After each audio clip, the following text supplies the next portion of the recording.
pessoal, boa noite a todos e a todas. Nós estamos dando continuidade hoje ao nosso curso de extensão sobre Direito, Biodiversidade Comum. E iniciamos na semana anterior, onde eu fiz um panorama geral da legislação.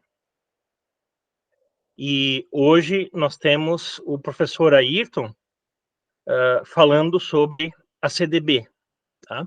Na reunião da semana passada, Ayrton, nós combinamos que o pessoal iria ler o texto da CDB para hoje, tá? O texto seco. Então, hoje o professor Ayrton vai fazer essa explicação, vai dar uma pequena aula, né, sobre o assunto, e continua na semana que vem, aí sobre o protocolo de Nagoya, se eu não me engano, depois ele pode confirmar se é isso mesmo, tá? Ayrton, só para você conhecer o pessoal aqui, você já conhece a Caroline, já conhece a Jéssica, já conhece a Tânia, né? E já conhece a Jerusa. A Ana Paula e a Bruna são bolsistas de iniciação científica, tá? Elas trabalham na linha do nosso projeto de biodiversidade.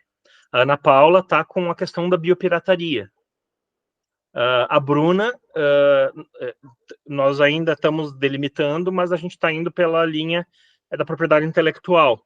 Pelo menos foi a sugestão que eu dei a ela, né? E a Vitória também é da iniciação científica, ela é voluntária, né? E ela trabalhou algumas questões relativas à produção agroflorestal sustentável, vinculando com o Código Florestal. Então, assuntos bem interessantes, né? Esqueci de comentar, o Matheus também está aqui, né? E o Emerson é aluno da professora Jéssica, né? E ela indicou o nosso grupo para ele, né? E vice-versa, e ele iniciou semana passada. Eu acho que é isso. Tá? Só para mencionar quem está presente. Depois eu vou deixar essa gravação disponível para quem quiser assistir, né? Aqueles que não puderam e também para quem quiser rever, tá? Agora está entrando também o João Pedro, que também está fazendo... Também ele está voluntário de iniciação científica, tá certo? Então, o nosso planejamento, hoje CDB, na próxima protocolo de Nagoya, e depois nós vamos reorganizar. Nós temos combinado já 2 apresentações. Nós temos aquele livro da Juliana Santilli, né, sobre socioambientalismo e novos direitos. Já tem 3 pessoas responsáveis, eles vão apresentar a obra. E depois nós temos o Reclaiming the Commons, da Vandana Shiva, que trata também da relação entre biodiversidade e o comum. Eu também quero fazer uma aula sobre as teorias do comum, pelo menos para o pessoal ter um embasamento, né, do que se trata e por que essa abordagem é tão interessante no tema da biodiversidade, tá? E depois nós temos ainda outros encontros cujos temas ainda estão em aberto, porque a gente combinou de ir sentindo as necessidades, né, e propondo os temas conforme a gente avança. Também lembrando que nós, na sequência, quando nós acabarmos essa atividade no início de junho, a gente já vai imediatamente iniciar a oficina de projetos, porque nesse meio tempo o pessoal vai pensando nos seus estudos, e daí a gente começa a apresentar o que cada um está fazendo, e eu vou mandar o link também para todos se inscreverem, né, e convidar pessoas de fora também, o pessoal lá do Reginaldo e da Silvana, do Chapecó, que sempre participam, né, e daí a gente vai combinando aos poucos, tá certo? Então, só para situar todos vocês. Então, eu vou passar para o professor Ayrton, e fique à vontade, enquanto eu termino de ajustar aqui o novo ambiente, depois da troca. Vai lá, Ayrton. Muito bem, pessoal. Boa tarde, quase boa noite, né? eu fico muito feliz de estar participando dessa atividade de vocês, do grupo, e o Clóvis ter aberto para ser uma atividade online, né? Ele me disse que vai fazer algumas online e outras híbridas, né? E, de alguma forma, eu retorno a Caxias e à Universidade de Caxias do Sul, tá? Esse tema é um tema que eu abordei na minha cadeira do mestrado lá, que ano foi? 2018, acho, 2019. A Jerusa, a Jéssica, não me lembro se a Carol era minha aluna também, acho que... Mas, enfim. Sim, Carol, não era? Pode falar. Oi, prof, tudo bem? Caminhando? É a impressão que eu era aluna, né? A gente fez A gente tanta vivia coisa muito próximo junto por aqui, conta do né? grupo de pesquisa, né? Uhum. Mas Enfim, não fui nessa disciplina, eu recente acho. doutora, parabéns e aplausos para Obrigada. o gênero trabalho. E como eu falei para o Clóvis, é um dos monstrinhos criados pelo grupo de pesquisa, né? Entre outros. E estão se criando também, estou vendo aqui, pessoal, que tem um potencial imenso, tá? É uma coisa importante, assim, vocês estão num grupo de excelência, tá? Eu tenho todos os elogios para fazer pelo Clóvis, é o maior especialista do comum na parte jurídica no Brasil, e não adianta dizer que tem outro. É ele, tá? E isso aumenta até a responsabilidade de falar do comum, por isso que eu não vou falar quase nada sobre o comum, eu vou falar sobre a convenção, que é o assunto que eu conheço mais, né? Muito bem, como é que eu vou falar, como é que eu vou explicar para vocês esse assunto? Primeiro eu vou começar explicando o básico, tá? Que as gurias até já viram na disciplina, que eu sempre trabalho. A gente tem que começar pelo aquilo que é mais simples, o básico, para que a gente consiga nivelar o conhecimento, né? Para que todos consigam estar no mesmo patamar, assim, estar no mesmo lugar, né? Porque tem pessoas que eu sei que já estudam esse assunto, que estão fazendo talvez a monografia, a dissertação, a tese, estão pesquisando sobre isso, e já tem um conhecimento maior sobre esse tema, né?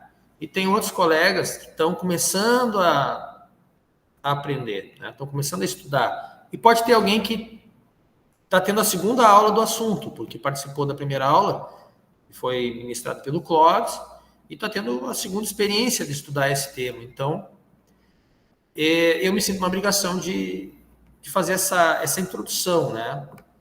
E que eu acho que ela nunca é demais fazer essa introdução, mesmo que esteja num público que já teve estudos sobre isso, e às vezes a gente percebe que ela é muito útil, até para criar assim, uma aproximação do pessoal com o tema no plano jurídico, mas tendo um conhecimento não necessariamente jurídico, né? Um conhecimento que antecede a análise jurídica, tá? Então, eu sempre começo discutindo, apresentando para as turmas, né? E também nas apresentações fora de sala de aula, né? Em eventos e tal, quando eu trago esse tema mais genérico, eu inicio falando sobre o conceito de diversidade biológica, tá? E qual é o conceito mais consagrado para no plano jurídico, tá? É o conceito da Convenção sobre Diversidade Biológica, que depois ele vai ser repetido na legislação brasileira também. E, Marina, pode ligar a luz para mim, por favor?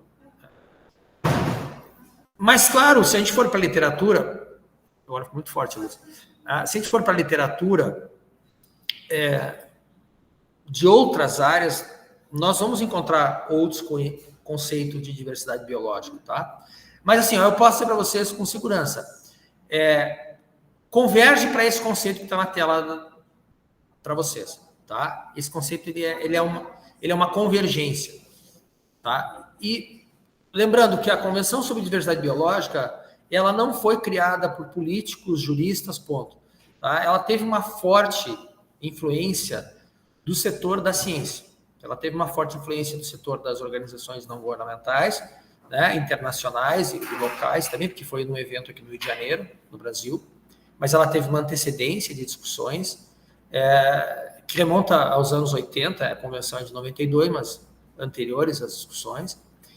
E a formação desses conceitos, ela se deu primeiro no ambiente científico-acadêmico, para depois ganhar o mundo jurídico, tá? Então, ela não tem muita distorção. O que os cientistas vão dizer o que é a diversidade biológica é mais ou menos o que está nesse conceito da convenção. né? Então, está no próprio artigo 2 da Convenção sobre Diversidade Biológica, tem vários conceitos, né? Significa, então, a variabilidade de organismos vivos de todas as origens, tá? Compreendendo, dentre outros, ecossistemas terrestres, marinhos e outros ecossistemas aquáticos. Você tem rios, tem lagoas, né? E os complexos ecológicos de que fazem parte, compreendendo ainda a diversidade dentro de espécies e entre espécies e de ecossistemas. Tá? Então, na verdade, a biodiversidade é a variabilidade de organismos vivos que existem no planeta, tá? E uma forma de simplificar é mostrando uma imagem para vocês, né? Nós temos a diversidade genética, que é aquilo que a gente estuda até na biologia, né? Acho que todos vocês tiveram o estudo na biologia, que é o código genético, tá? Hoje a gente tem até um avanço muito grande na ciência, que é o genoma, né? Que é a capacidade que o homem tem, a humanidade tem de mapear o código genético dos seres vivos. E isso é uma coisa extraordinária, tá? Porque a gente consegue ter uma noção da diversidade no plano genético.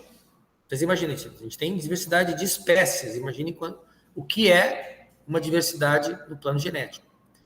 Eu falei agora, diversidade genética, diversidade de espécies, tá? Na biologia, a gente estuda, categoriza isso, né? Existe gênero, filo, espécie, etc. Eles colocaram aqui diversidade de espécies.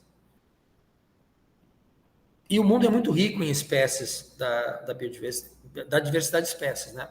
Me lembro que na palestra que o Paulo de Bessa Antunes, foi a última palestra do evento que teve ano passado, de direito ambiental, aquele internacional de direito ambiental, eu fiz uma pergunta sobre diversidade biológica, especialmente a legislação brasileira, e como que o sistema legal brasileiro estava tratando, na opinião dele, a questão da diversidade biológica nas várias dimensões que a gente vai ver aqui, de preocupação de conservação, uso sustentável, acesso e repartição de benefícios, né?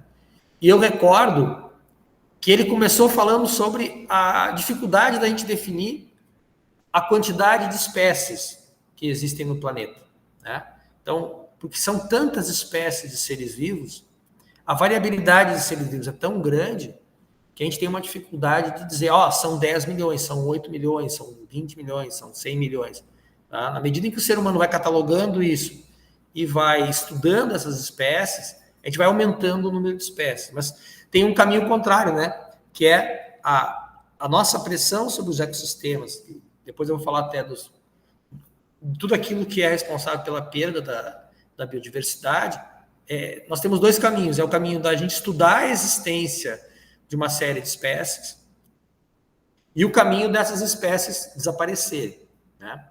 Então, existem uma série de espécies, e tem cálculo de estatístico, tem tentativas de determinar o ritmo da extinção de espécies e também, digamos assim, quais espécies estão sendo extintas. A gente tem uma noção, muitas vezes quando se fala em extinção de espécies ou em espécies, a gente tem uma noção assim daquilo que a gente consegue ver, né? Das espécies, está ali visível, né? A maior parte das que estão aparecendo são espécies que a gente consegue ver. Né? Tem um fungo ali, que é uma espécie do cogumelo, tem a diversidade de espécies de milho, né? de outras sementes. Eu fiz questão de colocar a semente do pinus, né? da nossa araucária, da serra, né? Uma flor de lótus, e a espécie de uma rã que é famosa porque há uma secreção dela que é utilizada como remédio, mas também é utilizada em rituais indígenas, e depois a gente pode explorar isso aí, né? E tem uma onça pintada e tal. Mas a gente acaba conseguindo enxergar e ter noção de diversidade de espécies a partir das espécies que a gente conhece. A gente consegue ver. E os biólogos também, né? E os estudiosos disso também. Só que existe uma série de espécies que a gente não enxerga, que são os micro-organismos, tá?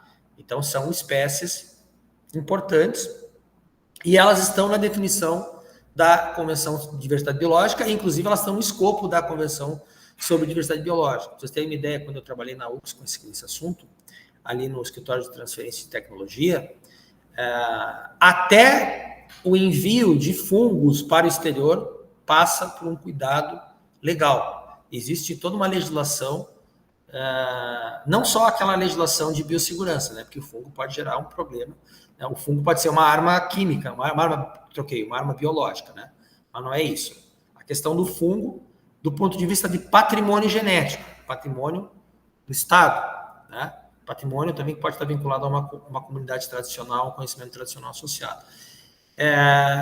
E era interessante porque existe uma burocracia para isso, né? O fungo, micro-organismos, inclusive vírus. Tá? Pra vocês terem uma ideia, na Convenção sobre Diversidade Biológica teve uma discussão como é que se trataria a questão do transporte de lá para cá, de cá para lá, do vírus do Covid. Agora tem a questão da dengue, o Aedes aegypti, né? O Aedes aegypti, por pior que seja a situação dele na nossa vida, né? Que é um vírus que foi trazido da África para cá e a gente colocou na cidade, que é o ambiente para ele se proliferar, parece que a gente fez por gosto. Até ele está dentro da Convenção sobre Diversidade Biológica. Faz parte do escopo da Convenção sobre Diversidade Biológica. Claro que ali não há uma preocupação em manter a existência dessa espécie, que é um problema de saúde pública, né? Mas transportar de lá para cá, de cá para lá, é também objeto da proteção da Convenção. Tá? E aí nós temos também a diversidade de ecossistemas. Alguém levantou a mão, só vou terminar esse raciocínio depois. Oi, Ayrton, fui eu. Tá. Só complementar uma coisa interessante, que existem diversos estudos científicos mostrando que a propagação de epidemias e de pandemias tem uma relação muito forte com a perda da diversidade biológica. Né? Isso é uma comprovação disso.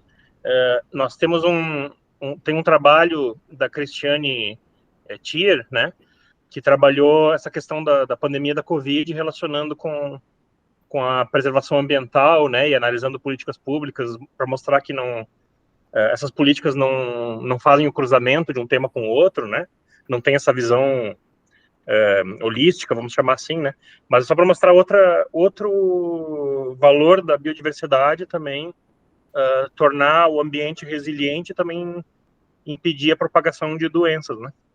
Muito importante. Depois entra na discussão dos serviços ecossistêmicos também, né? Da importância da manutenção do que a gente chama de equilíbrio ecológico, tá? Embora tenha uma polêmica muito grande em relação a esse conceito, mas foi muito bom o que o Cláudio falou, né?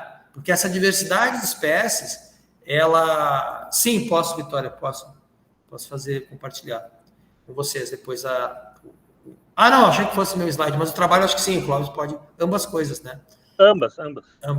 Tá, vamos lá. Aqui, então, a questão da diversidade de espécies, tá? E a outra é a diversidade de ecossistemas, tá bem? Aí não confundam bioma com ecossistema. Não é a mesma coisa. Mas é importante, porque a diversidade é na diversidade de ecossistemas que você vai ter a diversidade de espécies. E nós temos ecossistemas muito ricos. Por exemplo, na Serra, existe um ecossistema, ou ecossistemas, dentro da Mata Atlântica. Então, a Mata Atlântica é um mosaico de ecossistemas, de biodiversidade muito grande. E tem umas características bem interessantes na Mata Atlântica, né? Uma delas é a diferença de altitude. Isso muda muito as espécies que existem. A diferença de umidade, a diferença de temperatura, também a diferença de solo. Tudo isso são componentes para que você tenha uma diversidade de espécies dentro de ecossistemas. E dentro dessa diversidade de espécies, uma diversidade de genética, né? Então, eu coloquei algumas imagens ali, um ecossistema costeiro, coloquei uma imagem da Amazônia, coloquei uma imagem da Caatinga, ali da nossa floresta ombrófila mista, que é a nossa do Rio Grande do Sul, aí na região da Serra. Eu tenho que atualizar e colocar uma do Pampa também, que é um ecossistema importantíssimo, tá? É um ecossistema bastante ameaçado, inclusive eu pretendo desenvolver mais estudos sobre o bioma Pampa, inclusive em parceria com a Argentina, que é a fronteira. Eu estou há acho que 2 quilômetros da Argentina, que é onde eu estou, Rio Uruguai, Argentina. Né? É pampa aqui.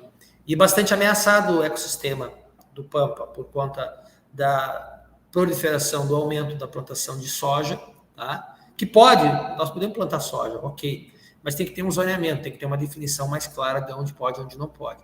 Porque estão plantando soja em nascente, em áreas também áreas que têm diversidade de espécies, a gente vai usar a expressão mais comum, grama, né, de pastagem, né?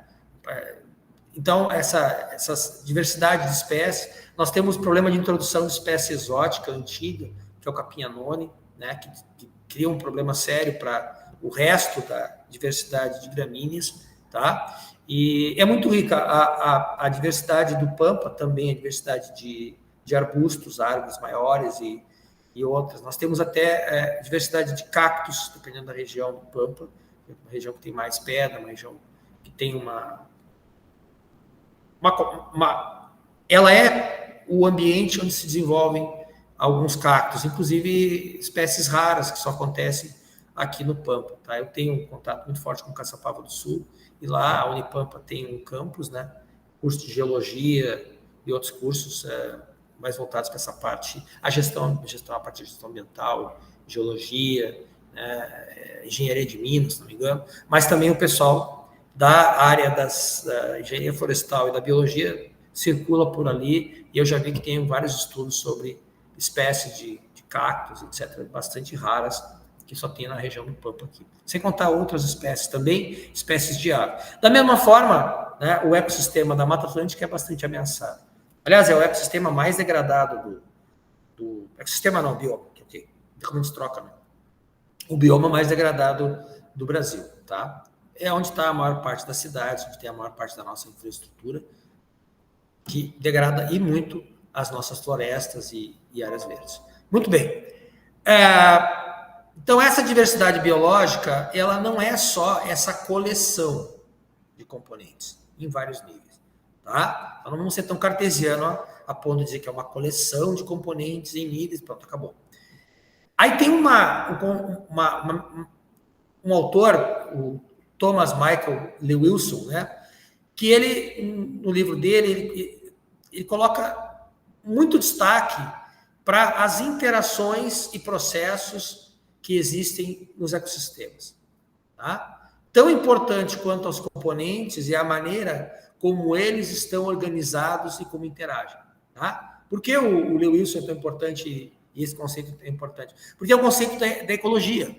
Né? A ecologia é a ciência das relações, das inter-relações.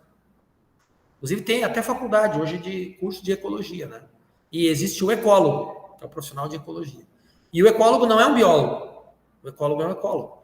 E ele trabalha a questão da ecologia, muito voltada para a questão das relações. Então, aquelas teorias que a gente estuda da complexidade, vocês chegaram a ler alguma coisa do Edgar Morin, né? A gente estuda várias teorias, seja no plano das ciências ocidentais, aqui, modernos, assim, seja quando a gente vai estudar lá, até mesmo o conceito da Pachamama, os conceitos da ameríndios e da forma com que eles enxergavam a natureza e tal, né? E se percebe um reconhecimento da complexidade e dessas inter-relações. Né? A visão religiosa de vários povos ancestrais, das comunidades tradicionais, ela tem muito disso. Ela trabalha muito com essas interações, com os processos.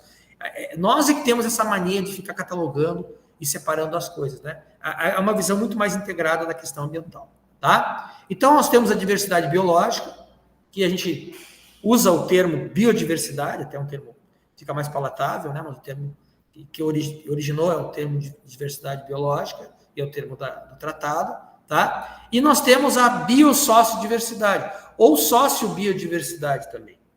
Hoje está mais em voga falar em sociobiodiversidade, né? Eu prefiro falar em biossociodiversidade. Aí tu bota o bio antes do sócio, né? Mas tudo bem, tanto faz.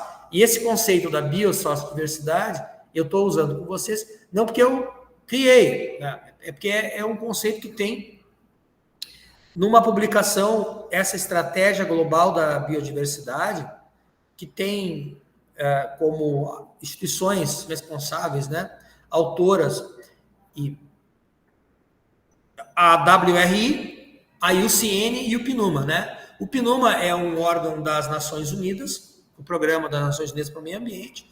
A IUCN é a União Internacional para a Conservação da Natureza, que ela é um híbrido, porque a IUCN ela foi criada na Unesco, né? Mas ela tem muita participação da sociedade civil organizada.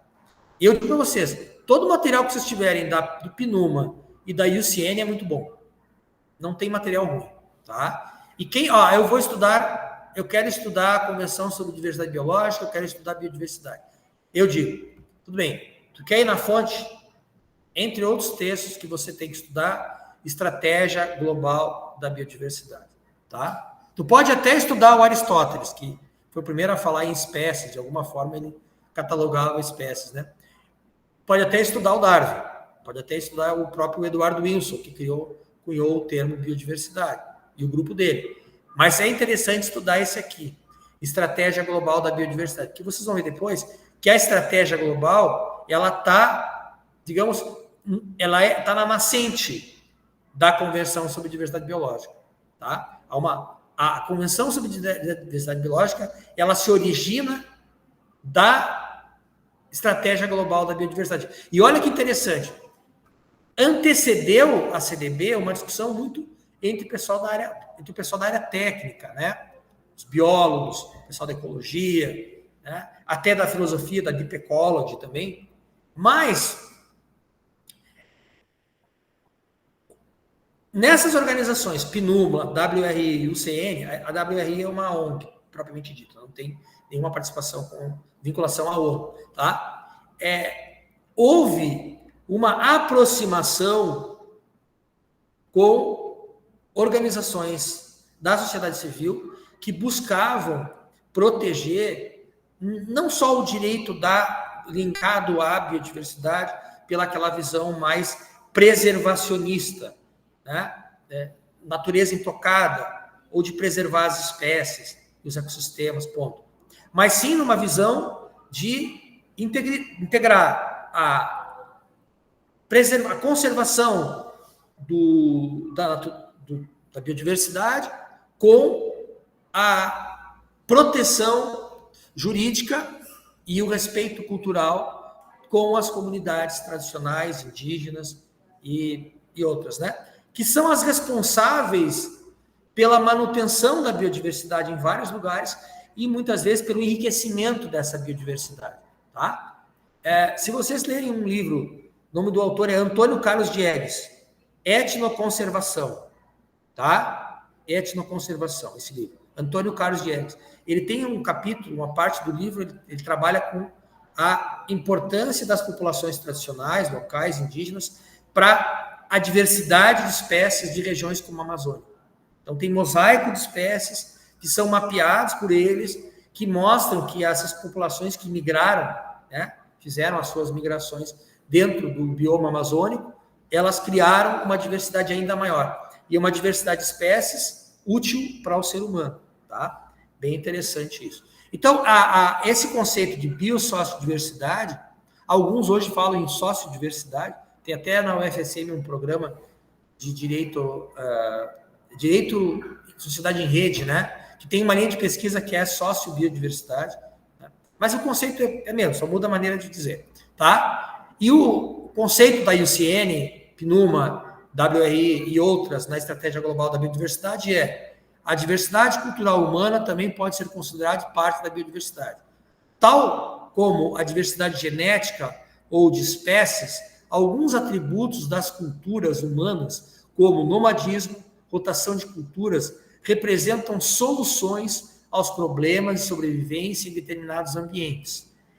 E, como outros aspectos da biodiversidade, a diversidade cultural ajuda as pessoas a se adaptarem a novas condições. Então, assim, a diversidade cultural, que é composta por linguagem, crenças religiosas, práticas de manejo da terra, na arte, na música, na estrutura social dos povos, na seleção de cultivos agrícolas, na dieta dos povos e em todos os outros atributos da sociedade humana, essa diversidade cultural que se manifesta de forma muito diferenciada no mundo inteiro, ela tem uma importância imensa quando você soma, ela tem uma importância imensa, na verdade, por si só, né? Uma importância intrínseca. Mas quando você soma com a biodiversidade, isso ganha uma força e uma importância muito grande para a sobrevivência da humanidade, para a sustentabilidade. Isso tem um valor intrínseco, cultural, né? Tem um valor da nossa existência enquanto espécie, enquanto humanidade.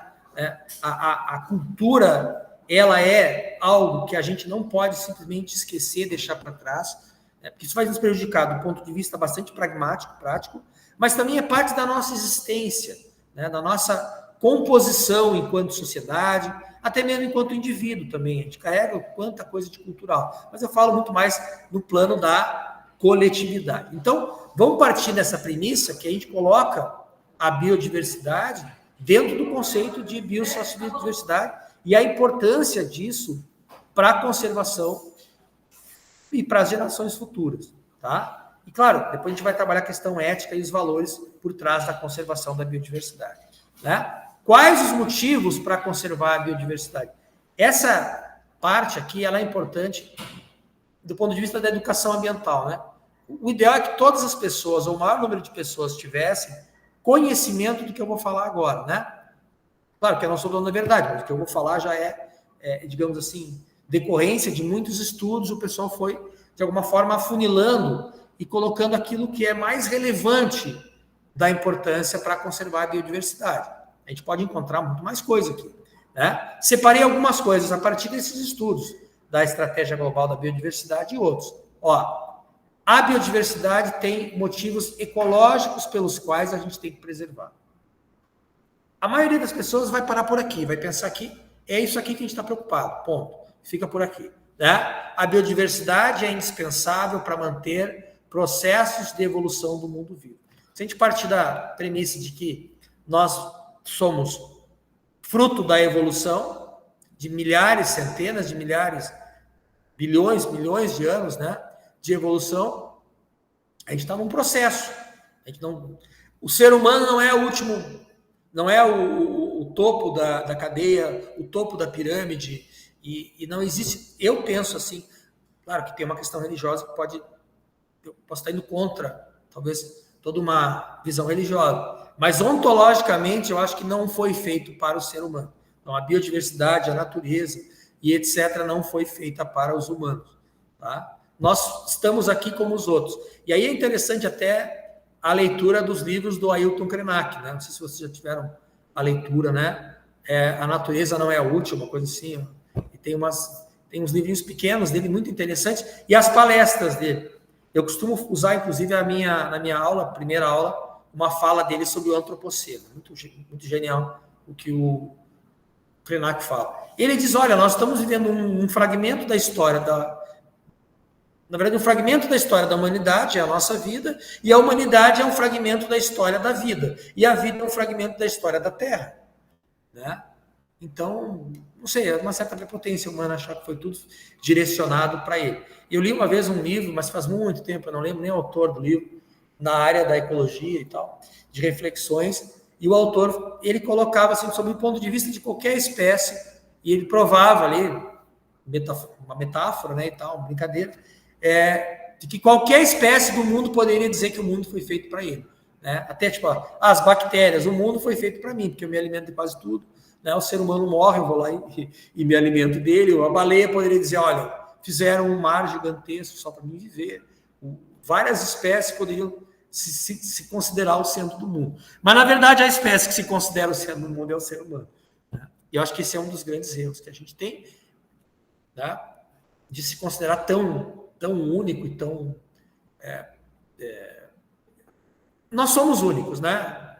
Claro, a gente tem que respeitar esse lado da nossa, digamos assim, a nossa riqueza cultural, a nossa diversidade incrível. A humanidade é uma coisa extraordinária, mas a ponto de achar que foi tudo feito para nós também é um exagero.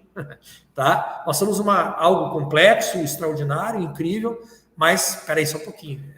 É ser muito mimado achar que tudo é para nós. Tá? Alguém pode discordar e dizer, não, professor, eu li a Bíblia, eu li outro documento, outro texto religioso, e o senhor está equivocado. Tá? Plano religioso, nós não vamos discutir isso aqui. Né? Muito bem. Plano ético a gente pode discutir. Tá? A regulação dos grandes equilíbrios físico-químicos da biosfera e produção e da reciclagem de carbono e do oxigênio. Tá? Então, assim, isso nos aproxima da questão dos serviços ecossistêmicos.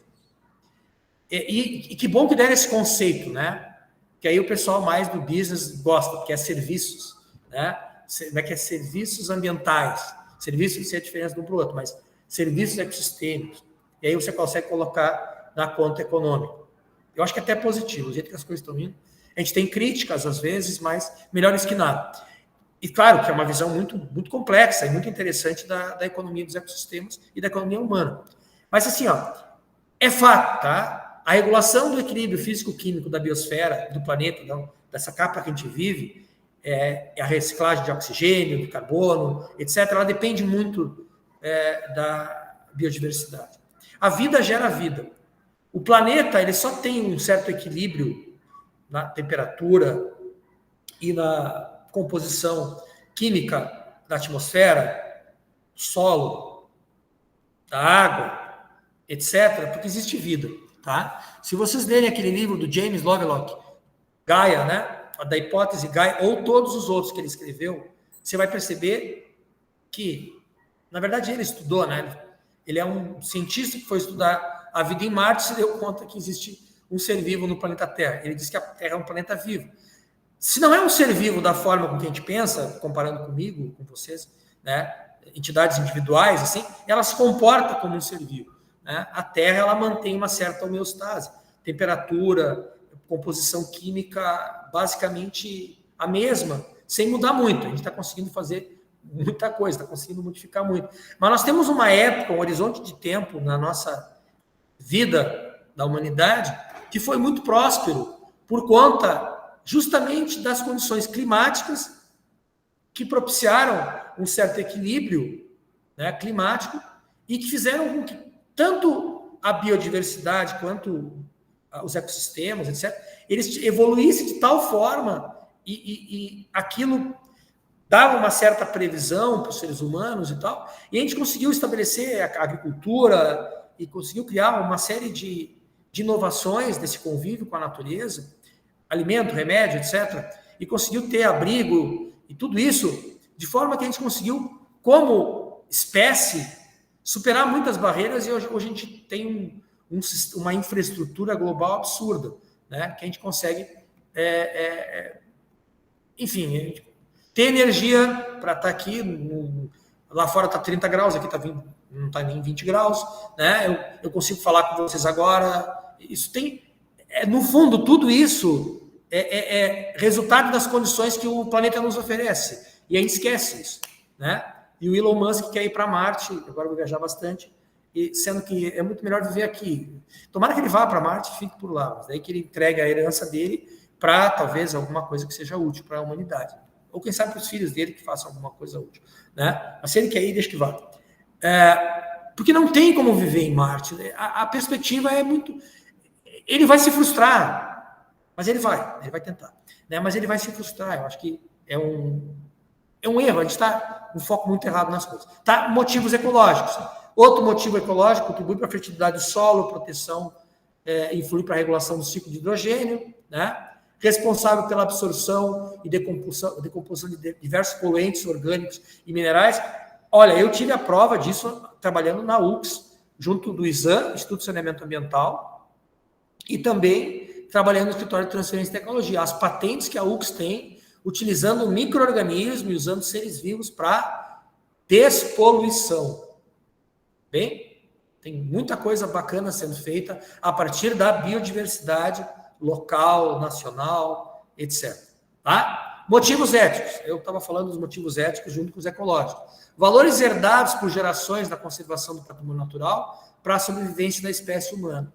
Então, assim, ó, aquilo que a gente herdou das gerações passadas, a gente tem que deixar para as gerações futuras. É uma obrigação que a gente não sabe que tem, mas a gente tem. Tá? E aí eu fico pé da vida do sujeito que fala que eu sou conservador. Né? Ele acha que conservador é ter família de de margarina, né? Se ele é conservador, ele vai querer conservar todo o patrimônio cultural que a gente tem, diverso, seja qual for, para deixar para as gerações futuras. É um conversador fiado, só quer se dar bem, ganhar dinheiro e enganar os outros, né? Ou ele é uma pessoa que é alienada e acha que ser conservador é vida de margarina, tá? Equidade intergeracional é o conceito que o direito ambiental ele internalizou muito forte, né? Parte de perspectiva aí de justiça distributiva, se não me engano, John Rawls, esses autores da filosofia, mas no direito internacional, no internacional, isso é muito forte, a questão do princípio da equidade intergeracional, está entrando com tudo, e no direito ambiental é uma das bases filosóficas da nossa área, tá? E para a biodiversidade não é diferente. O dever de transmitir aos filhos, não menos, o patrimônio cultural e natural que foi recebido, tá? Quiçá até seria interessante melhorar esse patrimônio. A gente não está conseguindo. A gente está conseguindo piorar, né? A herança, por um lado, a gente está deixando uma herança econômica maior, só que está concentrada na mão de meia dúzia. Medicina, saúde, ciência, etc. Ok? Mas, por outro lado, a gente está deixando todo um passivo ambiental muito sério para as gerações futuras. Né? Dever moral de não eliminar ou prejudicar de forma desnecessária outras formas de vida. Mas, pessoal, quando eu falo em outras formas de vida, não é só mamífero, espécies grandes, qualquer outra forma de vida. Tá? E a questão do valor intrínseco da biodiversidade, que está na própria convenção, está no preâmbulo da CDB. Valor intrínseco da biodiversidade. Valor da biodiversidade por si mesmo. Que está, vejam bem, é o primeiro tratado internacional, talvez um dos primeiros, a colocar o valor intrínseco dos seres vivos e da biodiversidade. Tá? Bem difícil para o direito reconhecer isso. Motivos econômicos. Produção agrícola de alimentos, segurança alimentar, matéria-prima para a indústria, medicamento, materiais de construção e uso doméstico, né? Beleza cênica, turismo, é econômico, você explora economicamente, perspectiva de valorização no domínio da biotecnologia. Tá? Aqui é um livro que eu acho bem interessante, do Pascal Pickett, né? Que eu usei na minha cadeira de ambiental também, de direito e biodiversidade do mestrado, né? Um livro que ele faz um diálogo com o Levi-Strauss e com Darwin, né? E ele coloca, é uma síntese do que eu estava falando aqui, né? À medida que as espécies desaparecem e as culturas e linguagens morrem, o nosso futuro e o da Terra é que são prejudicados, né? Darwin e Levi-Strauss nos avisaram, porque não os compreendemos. Podemos, enfim, ouvi-los? Né? Essa é a pergunta que ele faz, está nas primeiras páginas do livro. Tá? Nós temos um problema muito sério de erosão de biodiversidade, motivado pela perda e fragmentação de habitats, isso é muito sério. Tem uma coisa que chama efeito de borda, depois vocês procurem, quando você tem fragmentação e perda de habitats, você tem um efeito de borda, né? Porque você tem uma extensão muito grande de área, você consegue manter aquilo. Quando você vai diminuindo, aquela borda da área ela vai se perdendo, então o efeito de borda vai diminuindo a biodiversidade. Introdução de espécies exóticas, tá? E aí entra diversas culturas. Na serra, muitas vezes a questão do eucalipto pode ser um problema. Temos a espécie aqui do javali, que é um problema ecológico sério para outras espécies de animais. Nós temos no Pampa aqui a introdução do capim anônimo. Também a própria soja e outras culturas, se não forem feitas de forma racional, com zoneamento e assim por diante, a monocultura ela é uma introdução de espécie exótica e pode gerar sérios problemas para a biodiversidade. Exploração massiva de espécies de plantas, animais, através do extrativismo vegetal, da obtenção de lenha, carvão, da caça e da pesca predatória. Tem saído muita reportagem na televisão sobre a caça predatória, né? Sobre a caça em geral, né? E também sobre a questão do tráfico internacional de animais. É um tema bom para trabalhar essa questão do tráfico internacional de animais também. Tá? Utilização massiva de híbridos e monoculturas na agroindústria e silvicultura. Vocês sabiam que as espécies de eucalipto, elas são clonadas, todas elas, são tudo igualzinho, né? São tudo clonado, tá? Espécies, aí a questão do transgênico, tem uma polêmica bem forte sobre isso, o risco que os transgênicos podem trazer para a diversidade de espécies, especialmente espécies de alimento, né? Milho transgênico, aí vira tudo milho transgênico, todo mundo planta essa espécie de milho, né? O milho industrial, o milho convencional, chamam de convencional, olha só. o milho moderno, digamos assim, as outras espécies de milho se perdem. Tá? E a indústria vai ter o domínio sobre toda a cadeia produtiva, especialmente da semente. Né? Contaminação do solo, água e atmosfera, gera muita perda de biodiversidade. Não esqueçam que a biodiversidade também é de peixes, de mamíferos, de répteis, de espécies que vivem nas águas e que são contaminadas pelas águas. E a questão da mudança climática, o efeito estufa. Né? Aqui, quando eu estou falando em atmosfera, estou falando em aerosóis, etc., também entra a redução da camada de ozônio, né? Eventos climáticos drásticos, como seca, inundação, o aumento da aridez do solo e os processos de desertificação. Tem que saber diferenciar a desertificação da arenização do solo. Né? Desertificação pressupõe que não chova. É o que está acontecendo no Nordeste. Aqui no Pampa, no Rio Grande do Sul, está tendo um processo de arenização do solo. Vejam bem, dentro dos 9 limites do planeta, que eu sei que a Tânia deve ter visto com o Altman, que trabalhava sempre essa questão dos limites do planeta, né? Olhem lá qual é o limite que está mais ameaçado, zona de risco alta, a integridade da biosfera. E nós estamos falando de quê? De biodiversidade. Tá? Vejam que, por exemplo, a questão climática, ela não está pelo menos por esse estudo do Centro de Resiliência de Estocolmo, e ela não está ela está na zona de grande risco, de risco crescente, melhor dizendo. E a perda da biodiversidade, né, ela está na zona de alto risco. Tá? A perda de espécies, etc., é algo muito sério.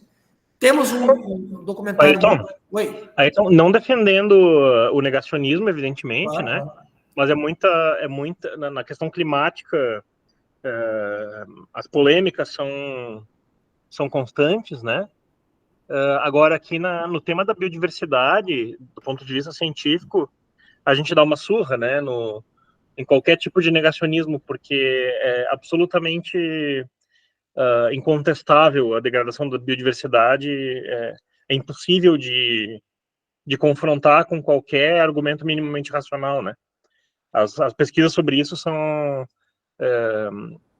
extremamente densas e numa ideia assim de consonância, né? Sim, sim. Porque eu até não domino muito a forma das pesquisas, mas eu concordo contigo. A pesquisa que envolve a biodiversidade, ela tem uma condição até mais segura de você trazer os dados e dificilmente eles são tão assim, eles são menos abstratos, eles são mais que você Exato. consegue mostrar de uma forma mais clara. Claro que pegando localmente, muitas vezes, você consegue mostrar de uma forma muito clara que houve uma perda da biodiversidade.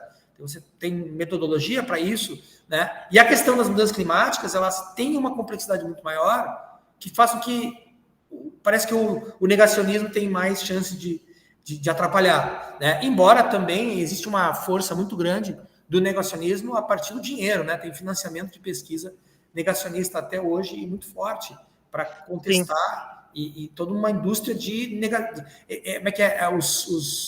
Tem até um livro até sobre isso, como é que é o termo? É parecido com os engenheiros do caos da internet, mas tem os negacionistas do clima, né? Mas aí a estratégia não é negar, a estratégia é contornar, né? Omitir. Criar problema, criar factóides, contornar, omitir, tá todo o tempo gerando algumas, digamos assim, isso aqui é uma trama multinacional, globalista, alguma coisa assim, né? Qual é o termo que os mercadores da dúvida, tá? Mercadores da dúvida. Tem esse livro existe em inglês e em espanhol, não tem em português, tem um documentário sobre isso. Mostra a indústria do cigarro e a indústria do petróleo, né? Como esses caras ganharam dinheiro e tem muito advogado, cientista e advogado. Bom, tá curioso, quer saber sobre essa questão da perda da biodiversidade? Depois eu vou mandar pro WhatsApp, tem esse documentário do Netflix, é sensacional, tá? Fala da perda da biodiversidade do planeta de uma forma assim muito didática, muito clara e que ajuda a entender, né? Assim, nós já somos os convertidos, né? Então, mas ajuda a entender mesmo o processo, tá? E nós temos um problema porque a gente conhece pouco a biodiversidade, já falei para vocês. As espécies que existem estão entre 8 milhões e 100 milhões. Né? Apenas 1,4 milhões de espécies foram identificadas cientificamente. Talvez sejam mais, mas é por aí. Vamos dizer que 2 milhões de espécies. Né? Apenas 5% da flora mundial é conhecida, foi estudada. Então tem uma série de espécies que nem foram estudadas a fundo. Né? A civilização moderna depende de menos de 1% das espécies vivas para alimento, remédio, fibra, produto agrícola, produto químico. Né?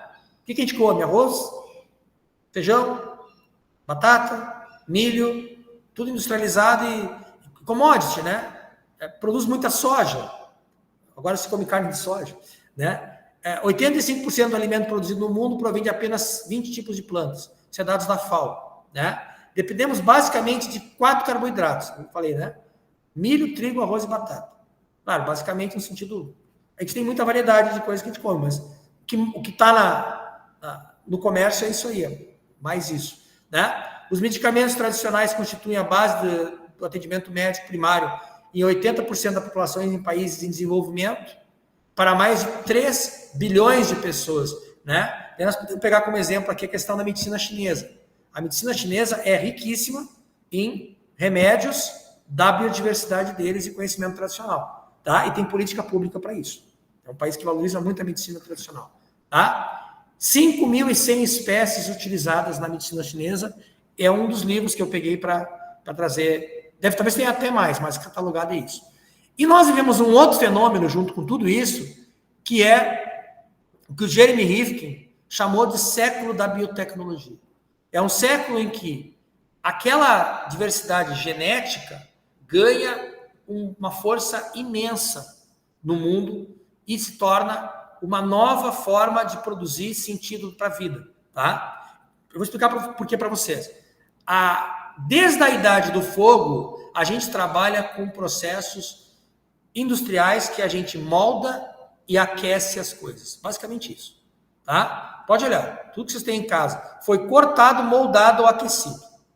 Né? E pode ser uma mistura química. Fez uma mistura química, mas moldou, aqueceu, inseriu água. O que acontece? O Jeremy Rifkin, ele coloca o seguinte: os recursos genéticos e a engenharia genética e a biotecnologia, que vai do cosmético ao alimento, passando por fibras para a indústria, até, sei lá, o que vocês possam imaginar, né? A engenharia genética, ela vai para uma outra dimensão da possibilidade de criar coisas novas, que até então existia, mas não na potência que existe hoje. Né? Nós fazíamos híbridos na indústria, sim, tem milho híbrido, tinha uma série de cruzamentos que a gente conseguia fazer. Com a biotecnologia, a gente transcende esse limite, essa barreira que a própria natureza nos impõe, e a gente vai para um outro patamar. Tá? Um outro patamar. Seja da engenharia genética, que é a biotecnologia. Agora também tem a questão da nanotecnologia, que eu discuti na minha tese, e outras cositas mais. A gente está indo numa dimensão. Além de a gente interferir em todo o planeta, na massa da biosfera e tal, a gente está interferindo também aqui no menor, né? no âmbito genético. Tá? Bom, por que essa introdução? Para vocês terem uma noção do problema que tem, das soluções que podem existir, das questões éticas, econômicas, e para nós entrarmos nas questões jurídicas da Convenção sobre Diversidade Biológica. Tá? Bom, eu costumo trabalhar esse tema como uma questão de governança global da biodiversidade.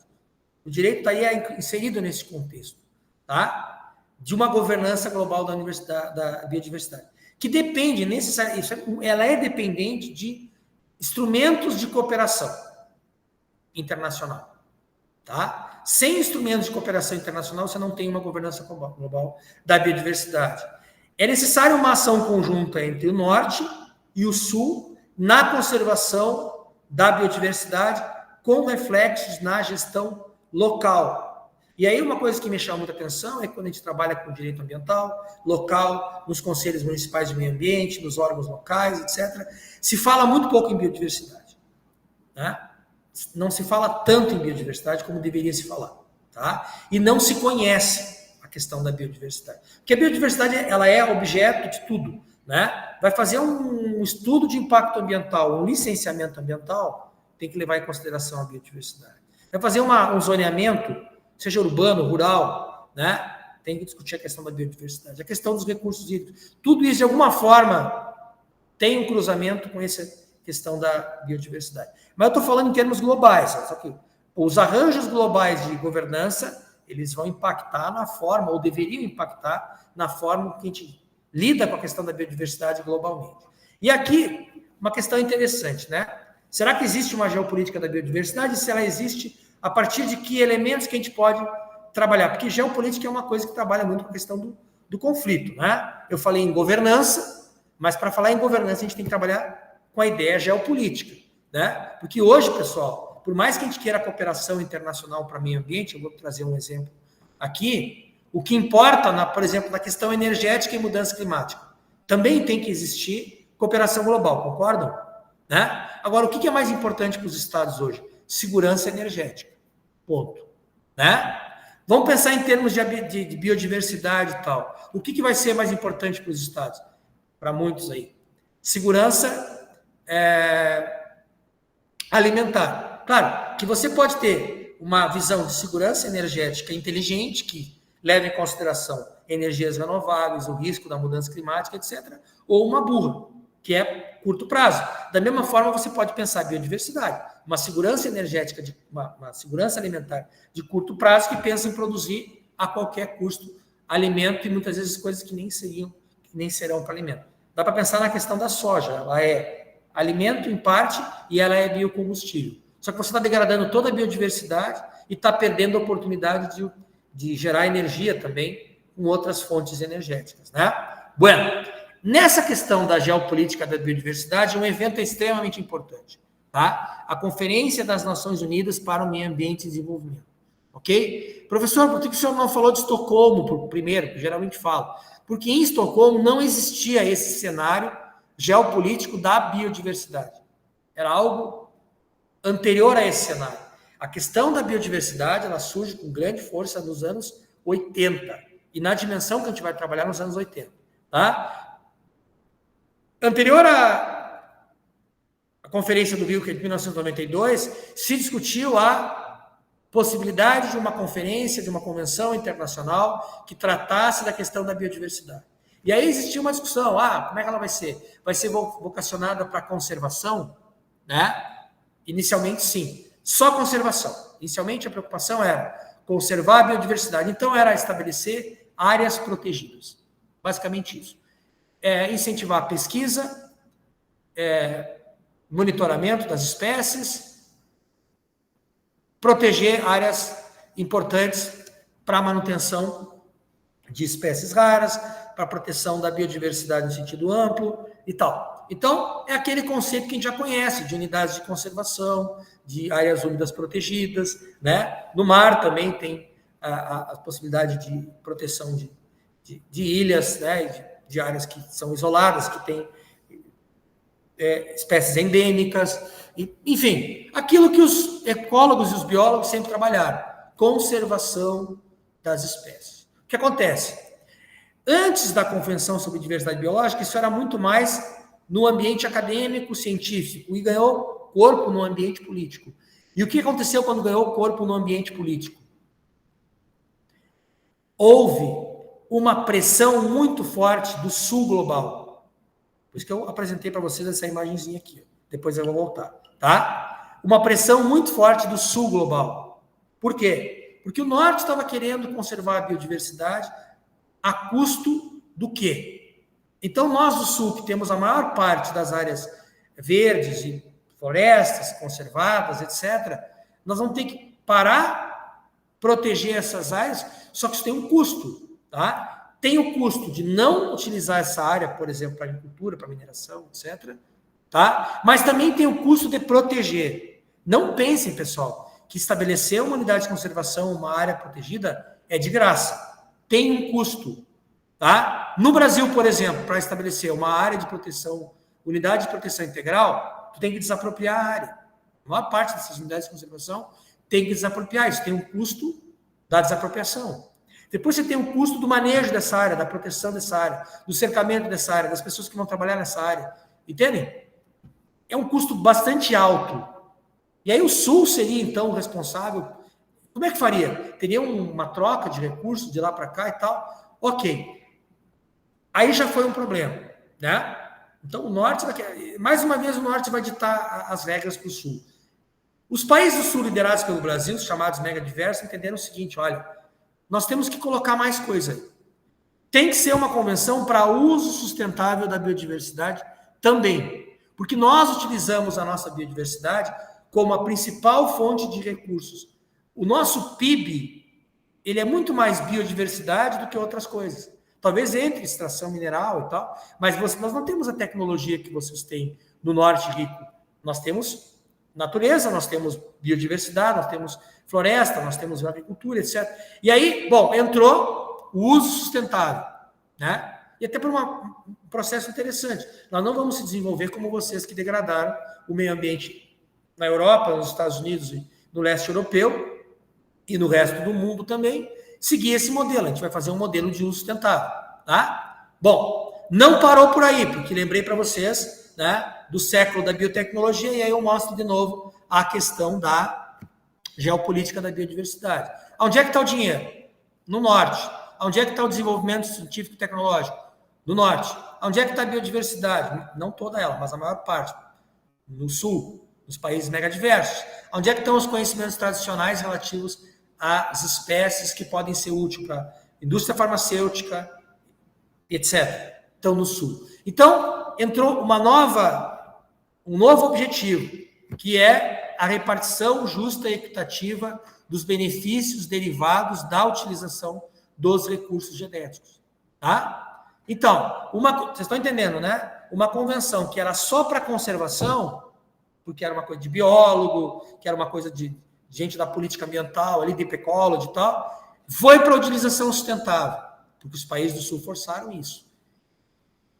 E foi ainda mais adiante, foi na repartição justa e equitativa dos benefícios derivados da utilização do recurso genético, que aí, pessoal, apontou para os usos tecnológicos da biodiversidade pela biotecnologia, né?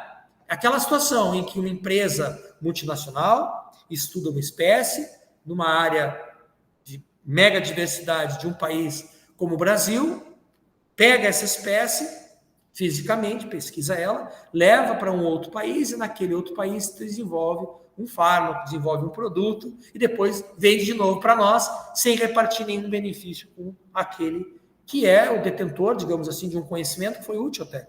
Muitas vezes, para você acessar uma espécie que é útil para a indústria farmacêutica, né, é necessário tu ter todo um caminho de estudo cultural de uma região do planeta, usos e costumes e religião e etc., que leva a uma descoberta, não é uma descoberta científica, né? A uma nova tecnologia, tá? Tem alguns exemplos. Por exemplo, a jararaca, o veneno da jararaca, ele foi utilizado em remédio para coração, né? Nós temos espécies de rã que a secreção que elas têm na pele delas é utilizada na indústria farmacêutica, né? Tem o caso do murumuru, né, Clóvis? Que é um caso de espécie nativa, que eu me lembro quem é que apresentou... Foi a antiga Bruna, que é como a gente chama agora. Por que a antiga Bruna? Tem outra Bruna? Tem a nova Bruna. Ah, tem a nova Bruna. Tá? Eu lembro que a Bruna apresentou, né? O Clóvis fez um trabalho muito legal com ela de estudar o caso do murumuru. Eu descobri depois que tem um shampoo da Natura. E a Jéssica junto, né? A Jéssica trabalhou junto, né? Isso. Uhum. E o caso do murumuru é interessante, porque tem um shampoo da Natura com murumuru. Né? E eu uso esse shampoo, ele é muito bom. O melhor shampoo que existe. Tá? E a Natura reparte benefícios. Tem problemas, agora eles estão fazendo... Eu acho que estão fazendo a coisa certa. Tá? Então, olha, nós temos uma convenção com objetivos ali. Conservação, uso sustentável, repartição de benefícios. Tá? Esse texto, ele foi aprovado do Rio de Janeiro, durante a Conferência do Rio, e depois, é interessante porque ela tem duas características, ela é uma convenção quadro e uma convenção guarda-chuva. Eu não consigo definir muito bem se ela é mais uma ou mais outra. O que é um acordo quadro? é como a Convenção Quadro sobre Mudança do Clima. Ela é uma convenção que tem princípios gerais e ela tem um caráter evolutivo. A partir das conferências das partes, ela vai evoluindo e ela vai incorporando, por exemplo, os protocolos, né? Protocolo de Nagoya, Protocolo de Cartagena e outros acordos estabelecidos e metas, etc., que vão avançando. Hoje se fala muito das COPs, das conferências das partes. Até na próxima aula eu vou comentar um pouco sobre isso. Acho que já estou quase no fim aqui, né? Tá? Tem que apressar um pouco. No texto da convenção, nós temos... Entenderam os objetivos, né? Uma parte importante, que é o artigo 2, que é a utilização dos termos. O que é área protegida, o que é biotecnologia, o que é conservação in situ, o que é conservação ex situ, né? O que é condições in situ, o que é ecossistema, o que é espécie domesticada e cultivada, isso é importante, o que é habitat, material genético, o que é país de origem e o que é país provedor, o que é recurso biológico, recurso genético, são coisas diferentes, né? Recurso biológico, recurso genético, o que é utilização sustentável, por quê? Você precisa desse acordo semântico, né? Para a interpretação. O direito internacional ele é muito literal na interpretação, ele tem que ser muito literal. Tá? É estabelecido no artigo 3º. Vejam como os países em desenvolvimento tiveram força nessa convenção. Tá? Embora tenha alguns que são muito críticos e dizem que quem mandou foram as grandes corporações e tal. Eu acho que os países em desenvolvimento tiveram bastante força nessa convenção. Tá? Primeiro lugar, ali, princípio do artigo 3, o direito soberano de explorar os seus próprios recursos conforme suas políticas ambientais. Então, lá em 72 já se discutia isso em Estocolmo e depois no Rio de Janeiro foi firmado isso. Os estados têm direito soberano sobre seus recursos naturais, direito soberano sobre a gestão ambiental dos seus territórios.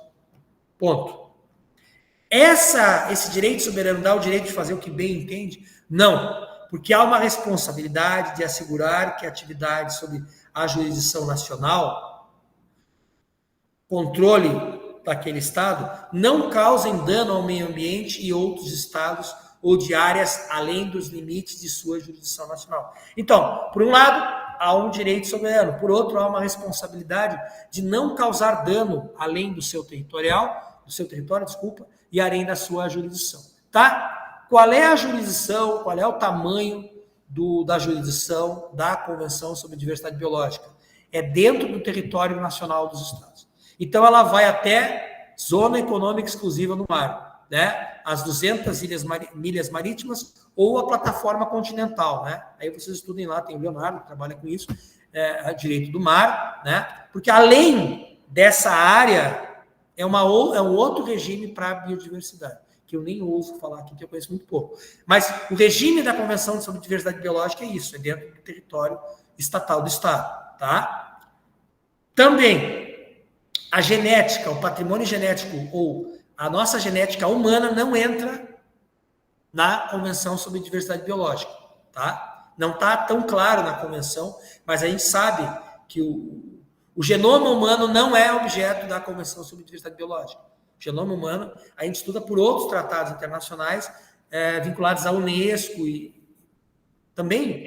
Entra como bioética, não como... Entra como bioética e não como direito ambiental, né? Embora tenha um cruzamento entre essas áreas, né? Tem um cruzamento, sim. Mas é uma questão... É muito mais forte a questão da dignidade da pessoa humana, quando a gente fala em patrimônio genético humano, por exemplo, do que a diversidade genética, né? A preocupação não é a diversidade genética humana, ponto. A preocupação é a dignidade da pessoa humana. É um outro valor que está por trás disso. Tá? Tô quase... Fica puxado para lá, né? Eu vou fazer o seguinte, Clóvis, até às 19h45, né? Eu não vou passar do horário. Eu vou até onde dá. E depois na outra aula eu retorno, tá? Depois a gente, sim. Inclusive, é isso, eu ia te falar, né? Se tu achares que precisa de uma terceira aula, não tem problema. Vamos até tu terminar a tua exposição. Depois ótimo, obrigado. Fico muito feliz, agradeço. Tá. E eu quero ter um espaço depois para a gente debater, tá? Porque eu estou fazendo um espaço para preencher o conteúdo para todo mundo. Eu acho que nas 2 aulas eu consigo fazer isso. Preencher o conteúdo, né? Que parece uma metralhadora giratória. Depois disso, aí nós vamos para os temas sensíveis. E aí vocês me apertem bastante, porque aí tem coisas que eu vou dizer muito não sei, tá? Vocês vão ver isso. Que eu não vou chutar, tem coisas que eu não sei. E eu sei que vocês pesquisam muito, tá? E tem muita responsabilidade no que pesquisa.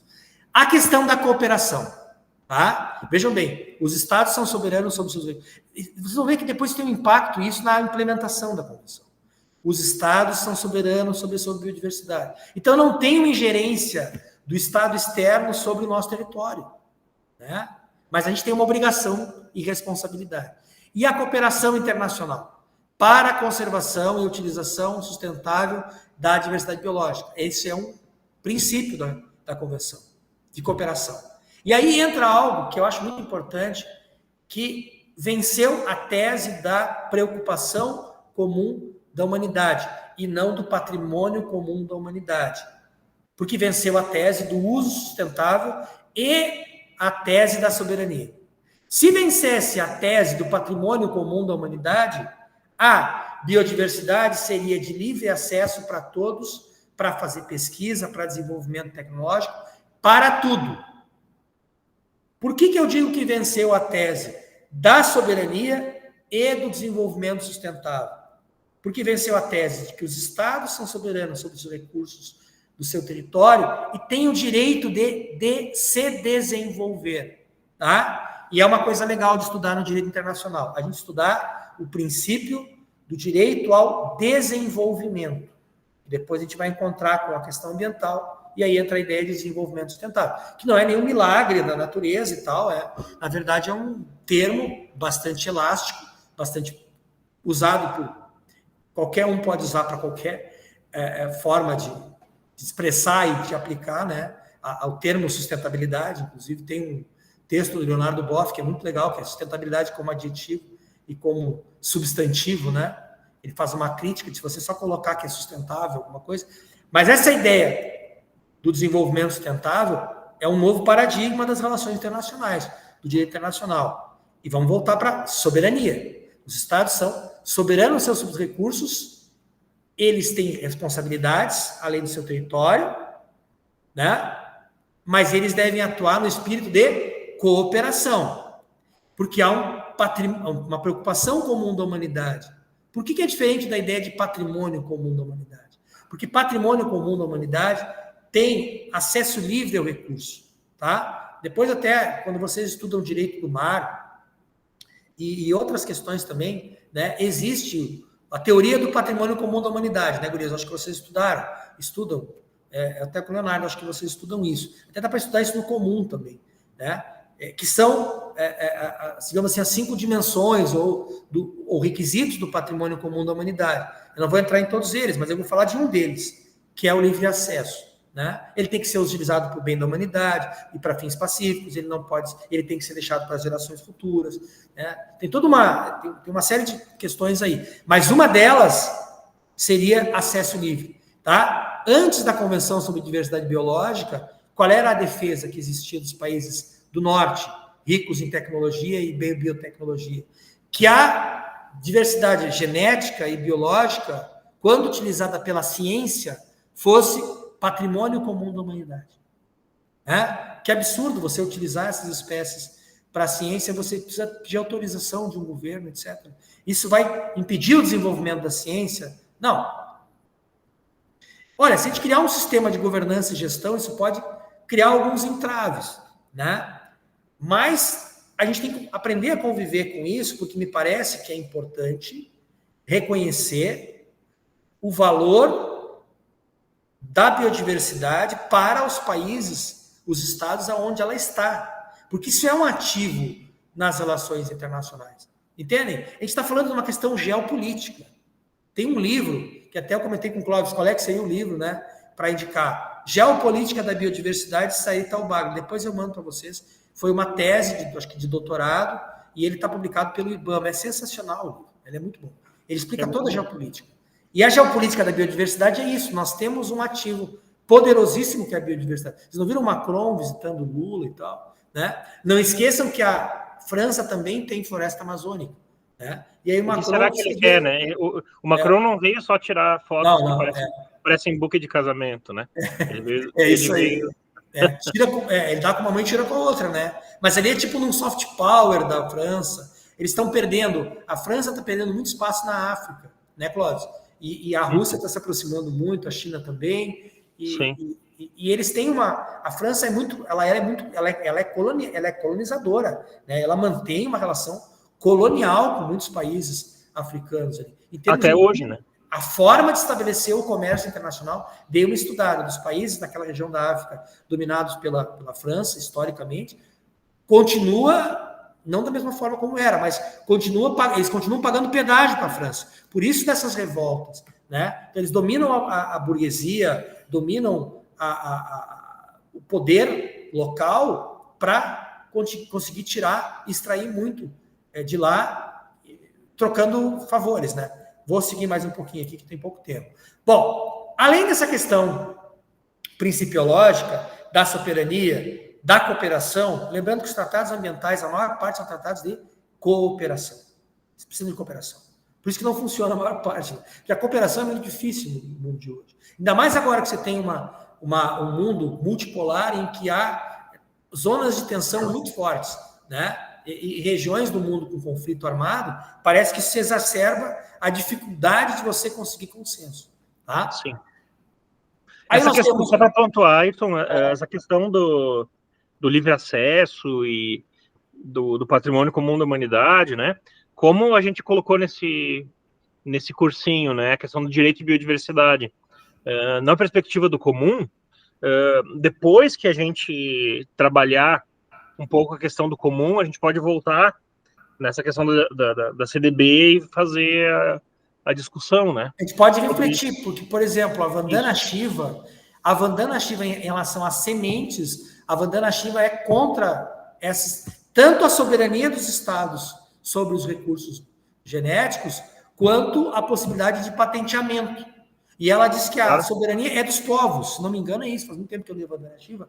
A soberania não é dos estados, né, que é uma forma colonial, e também não é uma soberania das multinacionais a partir do patenteamento da vida ou das espécies, etc. E a soberania é dos povos.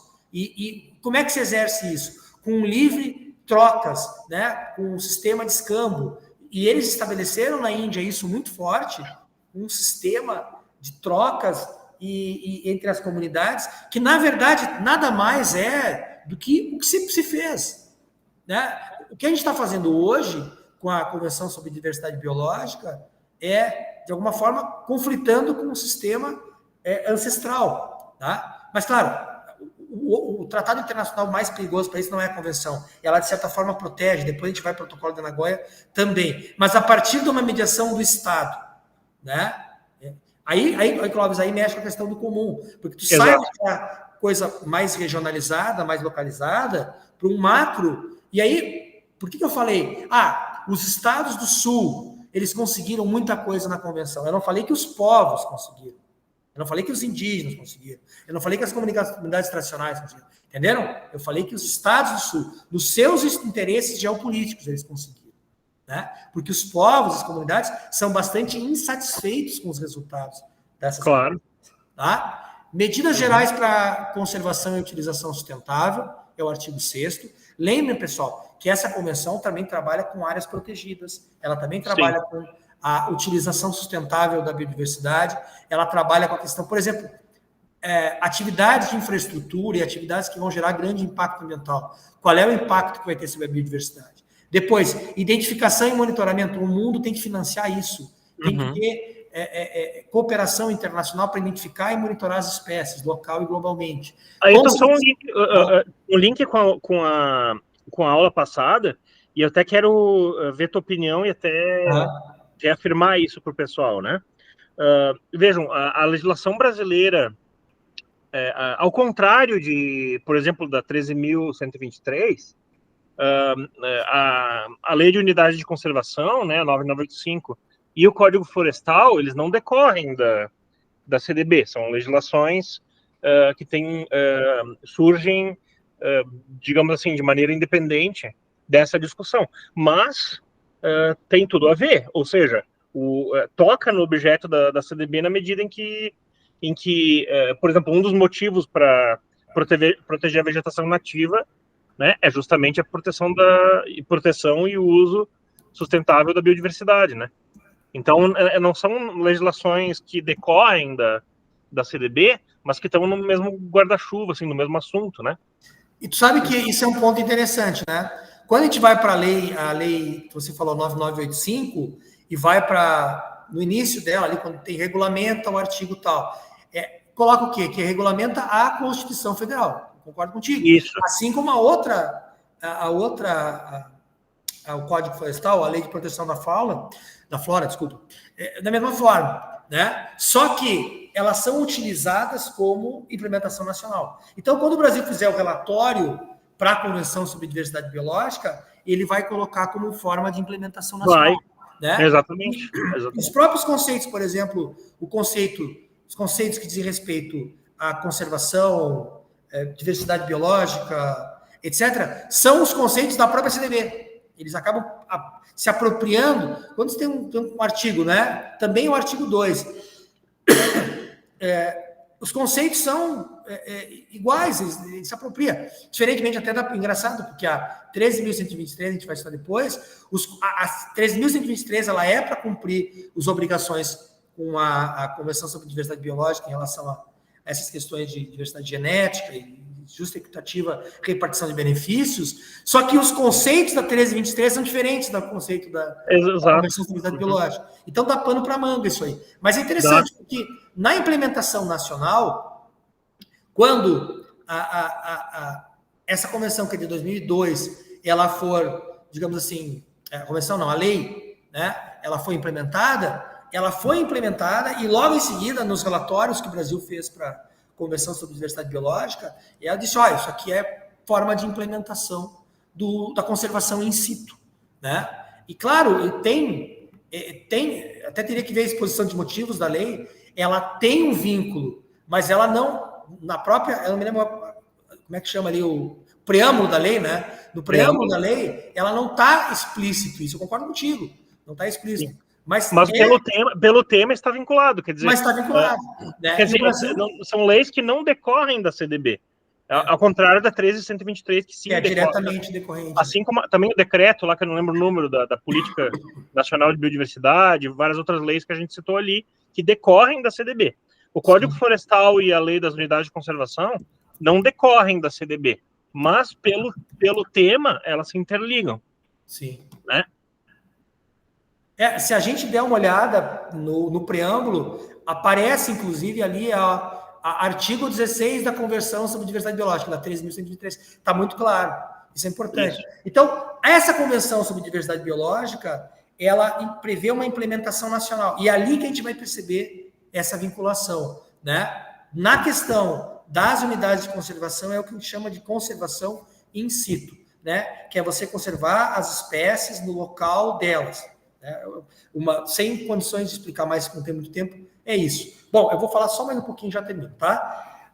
Nós temos a conservação in situ e a ex situ. Ex situ, as universidades fazem muito, jardim botânico, etc., que é conservar fora do ambiente natural, digamos assim, tá? E nós temos também a questão, dentro da estratégia de conservação in situ, aqui eu botei cooperação, vou botar aqui conservação in situ, tá? O artigo 8J é importante, porque eu quero terminar daqui a 2 slides, mas o artigo 8J ele é importante porque ele é o artigo que vincula uma coisa que é muito importante para o comum, as comunidades tradicionais, as populações indígenas com estilo de vida tradicional, né? Indígenas e comunidades tradicionais. Esse aqui, ó, é interessante, porque não é no artigo específico de proteção ou da questão do patrimônio genético, tá? Mas sim no artigo que fala da conservação in situ, que é a conservação no local da biodiversidade. Entendem? Então tem um duplo sentido. Conservar as espécies do local onde essas populações vivem, valorizando seus conhecimentos tradicionais, seus modos de vida, mas também, se for gerado algum tipo de inovação, algum tipo de prática, a partir do que a gente chama de conhecimento tradicional associado, essas populações sejam valorizadas. Vejam que não tem um artigo próprio, vocês perceberam? Não há um artigo próprio para a proteção dos conhecimentos tradicionais ou a proteção dos povos tradicionais. Não. Vai aparecer aqui, ó, primeiro momento e o mais importante na conservação in situ. Tá? Seguir mais um pouco, daqui a pouco o Clóvis, acho que caiu a conexão dele, né? Eu voltei. Utilização... voltou. Voltei. O 10. Eu estava falando, Clóvis, que a questão... Eu vi. As populações tradicionais e tal tem a ver com esse artigo 8º J, né? E é interessante porque ele fala tanto da conservação no local, in situ, e o respeito ao conhecimento, à inovação tradicional, como uma forma de você conseguir conservar, de você usar sustentavelmente, mas também a possibilidade de repartição de benefícios e a participação desses povos em inovações e novas práticas. E quando eu falo prática, eu não falo só no fármaco que pode ser criado a partir do conhecimento indígena, pode ser uma forma de conservar a natureza também, tá? Depois tem utilização sustentável dos componentes da diversidade, os incentivos, e aí entra a parte dos incentivos econômicos, e o Macron e o Lula discutiram sobre isso, inclusive falaram da possibilidade de créditos de biodiversidade, alguma coisa, como incentivo à conservação da biodiversidade. Que é ali que eu tentei perguntar para o Paulo de Bessa Antunes, porque eu tinha lido, antes daquela palestra, um estudo de professoras, eram professoras francesas e canadenses e uma moça do Chile. Uma professora francesa, uma canadense e uma chilena, que mostravam, com vários dados, como a nossa economia ela distorce os incentivos contrários ao interesse de preservar a biodiversidade. Tá? E depois tem uma série de outras questões que estão e artigos que estão na Convenção sobre Diversidade Biológica, e eu posso parar por aqui, porque é um tema sensível que eu vou tratar na próxima aula, que é a questão do acesso aos recursos genéticos. Eu acho que fica até legal, porque o protocolo de Nagoya, ele é o protocolo de acesso aos recursos genéticos. Então, eu posso parar por aqui, que vocês conseguiram ter uma noção geral do que é a Convenção sobre Diversidade Biológica. Eu peço desculpas nessa parte final, que eu me apressei muito, né? Eu fiz o toque de caixa, porque eu quero ficar dentro do horário, já passei do horário. Mas a gente retoma, né? Mas nós retomamos na próxima aula, tá? Uhum. E aí vai ter oportunidade para a gente debater com mais calma. E vocês podem anotar aqui, né? Eu vi que a Tânia balançou a cabeça, que ela tem interesse. Eu sei que a Jerusa vai perguntar, eu sei que a Jéssica vai perguntar, sei que a Carol daqui a pouco pergunta também, né? Porque a Carol tem um estudo importante, a questão do fracking é um problema seríssimo para a biodiversidade. Né? A questão do fraturamento. Como é que é o termo? Fraturamento? Hidráulico direcionável. Isso e o negócio é tão feio que não vai estar na superfície, vai no subsolo. Então, tu vai matar a biodiversidade do subsolo. 2.0 problema. Paro por aqui, Cláudio. Maravilha, gente. Muito obrigado. Acho que terminamos bem, né? Esse horário ficou legal. Tem alguns que já saíram, mas quase todos estão aí.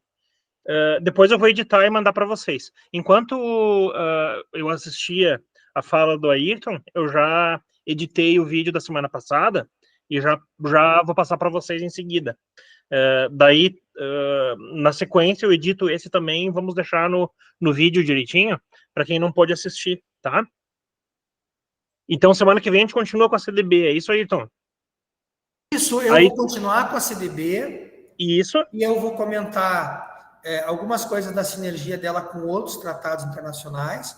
Ótimo. Tá? Porque assim, eu sempre gosto de colocar conservação, uso sustentável e repartição de benefícios interagindo. Porque eu sei que no mundo real as pessoas separam isso. Então, quando fala de patrimônio genético e conhecimentos tradicionais por exemplo, numa universidade, os caras vão só para um ponto. É o processo, mas é necessário, né? É necessário pensar em tudo. Que tu está envolvido lá com o grupo do CIGEM. E esquece que daqui a pouco vamos fazer um projeto com o fármaco, alguma coisa assim. A gente pode fazer alguma coisa que envolva o uso sustentável da biodiversidade de uma determinada comunidade, que a gente pode prezar pela conservação da biodiversidade local, seja ela diversidade cultivada ou diversidade endêmica local e assim por diante.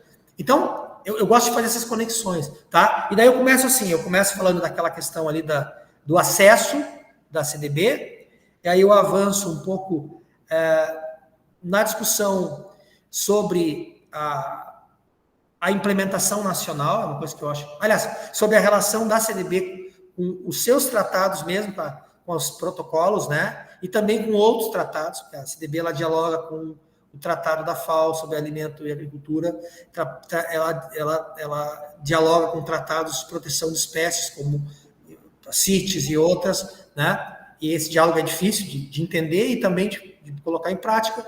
E daí eu vou para o Brasil, eu vou para a implementação nacional, né? Maravilha. Depois de falar de Nagoya, daí vamos ver que instrumentos a gente tem, inclusive a falta hoje de um instrumento para parte da implementação do protocolo de Nagoya.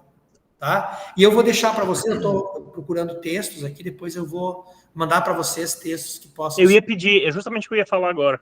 Se tu quisesse indicar um texto, né? Não só, assim, a gente pode fazer indicações de bibliografia, tem bastante, né? Mas se tiver algum texto menor para leitura já para as aulas, para essas 2 semanas próximas, né? Tá. Eu vou mandar um que é da governança da biodiversidade, que ele é legal, porque ele explica a questão institucional, que é uma coisa que eu quero falar na próxima aula também, rapidamente também, né? Falar o que é a conferência das partes, como é que as coisas são divididas. Ótimo. E aqui no Brasil também, né? Porque aqui nós temos o Ministério do Meio Ambiente e ele tem, dentro da sua estrutura, ele tem uma secretaria específica para a biodiversidade. Né? Isso é importante. E aí ver se nos municípios a gente tem alguma coisa assim. Geralmente não tem, né? Porque no estado tem, nós temos nos estados secretarias de unidades de conservação, áreas protegidas e de biodiversidade. Mas municipal não tem, porque aí encheria demais talvez a estrutura e acaba não acontecendo. Uhum. Muito bem.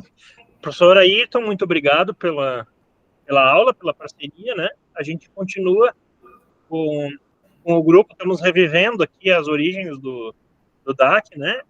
E integrando em torno desse tema, né? Que está no nosso projeto, acho que influencia a pesquisa de muita gente, né? Tem acho que a maioria que está trabalhando diretamente isso, né? E quem não está, tangencia e por proximidade também é bastante útil, né? Eu estou muito curioso para saber como que a gente vai fazer a conexão disso com o comum. Eu acho assim... ótimo. A gente faz só uma proposta, né? Você termina nas 2 próximas, essa parte da legislação, depois eu posso falar do comum. Daí a gente, na sequência, a gente pode fazer as apresentações dos livros que o pessoal já leu, né, tá lendo, e fazer essa conexão. Vai ficar muito legal.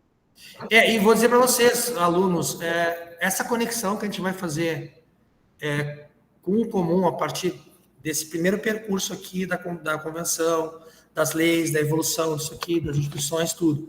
Chegando no comum, eu não estou gostando, parece que eu estou no céu, entendeu? Chegando, muito branco, né? Chegando no comum, entendo assim, ó, é algo que a gente vai fazer que é único, tá? Pouco se faz disso, né, Clóvis?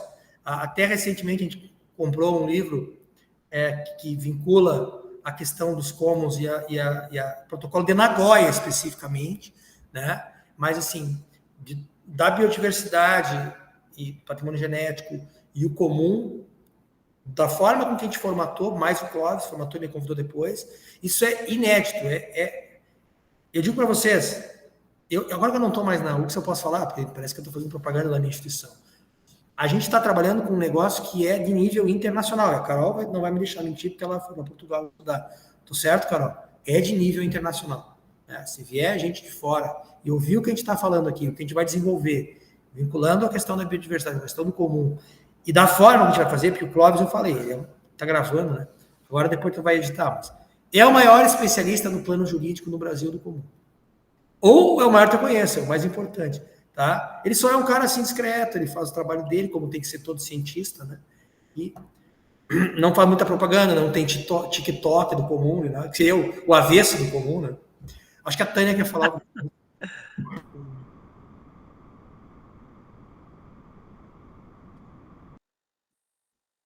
Tânia levantou a mão, Cláudio, acho. Não. Alguém levantou a mão? A Jerusa. Eu levantei, mas eu só queria, perguntar, deixa eu ativar minha câmera aqui, calma aí. Eu perguntar uma coisa assim a respeito daquela parte que me interessou bastante da França perder muito território na África, sabe, né? Porque a França, que a gente sabe, pelo que eu estudei um pouco, ela tipo tem a maior extensão marítima, assim, fora do continente dela, né? Acho que é o país com maior extensão... Sim, por causa das ilhas, né? Por causa das ilhas também, Guiana, e todo o neocolonialismo que teve na África, que acabou com a África, assim. Sim. E essa é a opinião pessoal. Na verdade, assim, resumindo, depois o Clóvis pode falar também, é claro, o Clóvis em geopolítica ele é muito bom. Geopolítica comum é um negócio fenomenal também. Assim, na África, o que a França está perdendo é a zona de influência, tá? Cultural, econômica e militar. Eu entendo, Clóvis, que veio primeiro o militar, né? Porque assim, a influência econômica da França sobre a África, ela vem primeiro mano militar. Primeiro é estabelecer qual é o regime que vai dominar, que vai estar no poder. Uma vez estabelecido esse regime, é o regime que está do nosso lado, que faz as coisas que a gente quer. É como os americanos fazem no mundo inteiro, né?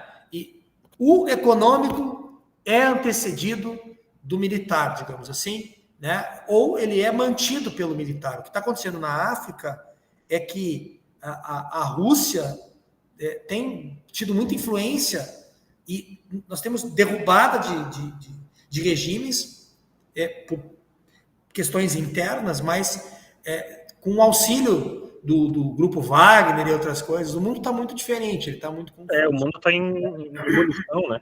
Ebulição. E a França está perdendo isso. Né? Ela Sim, tá perdendo. eu acho que justamente o professor Ayrton, quando ele falou antes, aí tu pode me corrigir, claro, né? Ele não estava falando, João Pedro, em termos de perder território, mas perda de influência, porque muitos dos países que eram colônias francesas e que depois se tornaram independentes, né? Hoje eles são formalmente independentes, mas o grau de ingerência desses antigos colonizadores, né, é muito grande. Então, o que está acontecendo é meio que um rompimento simbólico, no sentido de dizer assim, olha, a gente nós não queremos uma soberania apenas formal, nós queremos uma independência verdadeira. Então, nós não queremos mais base militar, nós não queremos mais que vocês conduzam a nossa política interna, né? Então, é mais nesse sentido, né? Olha, uma coisa, Clóvis, que dá para estudar e dá para tentar interpretar se a gente for estudar a legislação desses países que são influenciados pela França, qual é o nível de legislação ambiental que eles têm? Vamos ver, né? Então, assim, países que a França tem investimento, extrativismo, pesquisa com patrimônio genético, tudo que vocês possam imaginar. Na África, né? Esses países que a França, historicamente, tem muita influência, faz comércio, eles desenvolveram a legislação ambiental, eles têm um sistema de gestão, de fiscalização ambiental, como o Brasil tem, por exemplo. Ou será que aqui, eu não estou defendendo que detone o meio ambiente, eu estou defendendo que se cuide do meio ambiente nesse país. Será que lá, que a zona de influência francesa não é uma zona, não é uma área de soberania, mas, João, às vezes é até melhor não ser soberano. É até melhor. Porque aí você não tem o ônus da soberania, você só tem o bônus da exploração. Entende? Claro, melhor não moralmente, né? Melhor do ponto de vista do explorador. Do ponto de vista econômico, talvez, para as corporações e tal.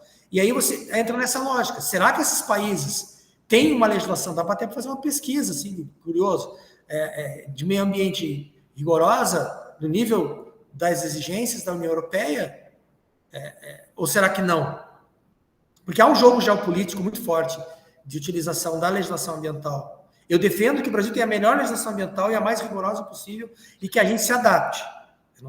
Tem uma entrevista recente do presidente de um... das Guianas. É sensacional. Para o Hard Talk, né? É claro que a extrema-direita vai utilizar isso, né? Porque eles acham que é uma teoria da conspiração dos ambientalistas. Quem dera que nós, eu me considero um pouco ambientalista, que nós tivéssemos tanto poder, né? Imagina eu em São Borja, aqui, com ambientalista poderoso.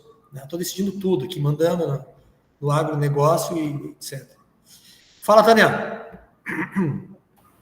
Eu li recentemente, essa semana, sobre a ascensão da esquerda no Senegal. É bem interessante, é exatamente sobre essa ruptura. Então, eu acho que tem crescido isso em países africanos. Seria uma decolonização deles. Né? Eu postei agora, Tânia, eu vou mandar para ti aqui também, que você não está no grupo da iniciação, justamente um vídeo do novo presidente do Senegal, né? E o discurso anti-imperialista dele, muito interessante. Eu achei que fosse da Guiana aqui. Não, são duas coisas diferentes, mas as duas estão mesmo espírito, né? Mesmo espírito. Sabe que a Carol queria falar, pode. Eu só queria fazer um comentário. Essa questão do decolonial e da decolonização e tal, eu, assim, quando começou esse movimento na academia, eu fui um pouco cético. Eu pensei assim, em termos acadêmicos, teóricos, ele tem muita força, ele é legal, a gente vai conseguir desenvolver muita coisa. Mas em termos práticos, eu achava que não. Mas o que eu estou percebendo é que, especialmente por conta dessa questão, dessa ruptura, que nunca ela é sempre muito dolorosa, e ela é sempre com base em muita violência, com tudo que vocês estão vendo aí, né? Ucrânia, Israel, Iêmen, e todo o resto de Síria, e tudo que está acontecendo no mundo, essa perspectiva decolonial, que é uma perspectiva acadêmica, mental, mas ela também é uma perspectiva geopolítica, ela está acontecendo. Né? Só que é um preço muito caro que a gente vai pagar. O Sul, ele vai pagar, o mundo vai pagar um preço muito caro. Que tem um sistema que está, digamos assim, muito forte, e ele sempre se reinventa. Né? Nós tivemos, depois da Segunda Guerra Mundial, um movimento fortíssimo de descolonização, né? E que depois foi abafado e voltou para o mesmo estágio. Ou viraram sociedades autoritárias, ou viraram sociedades dominadas pelo Ocidente americano e europeu, ou sucumbiram e ficaram mais pobres ainda. Ficou muito difícil ter um caminho de fuga desse sistema, né? Ainda mais porque perdeu a bipolaridade do... Carol. E a gente tem muito a perder, né, prof? Aqui no Brasil, em termos de recursos ecossistêmicos, principalmente. A gente tem muito a perder nessa geopolítica de exploração massiva em nome da economia, né? Eu ia comentar que o senhor falou da questão da legislação ambiental, né, de outros países e tal. A Europa, eles têm as diretivas da União Europeia, né, que são muito bem postas, inclusive. São bem elaboradas. Mas os países, eles têm a soberania, né? Tem a liberdade de decidir, né? Aderir ou não. Algumas coisas eu vi que estão vinculadas, assim, que eles têm que prestar contas, né? Inclusive, dá respaldo até para ações judiciais e tal, a não obediência a alguns critérios ambientais. Mas eu fiz essa pesquisa, né, das normativas da França, da Espanha, de Portugal, ambientais relacionadas à questão de como que eles liberam esse tipo de empreendimento, como eu fiz aqui no claro que não tão aprofundado, né, quanto no Brasil. Sim. Mas por cima, assim, deu para ter uma ideia, né?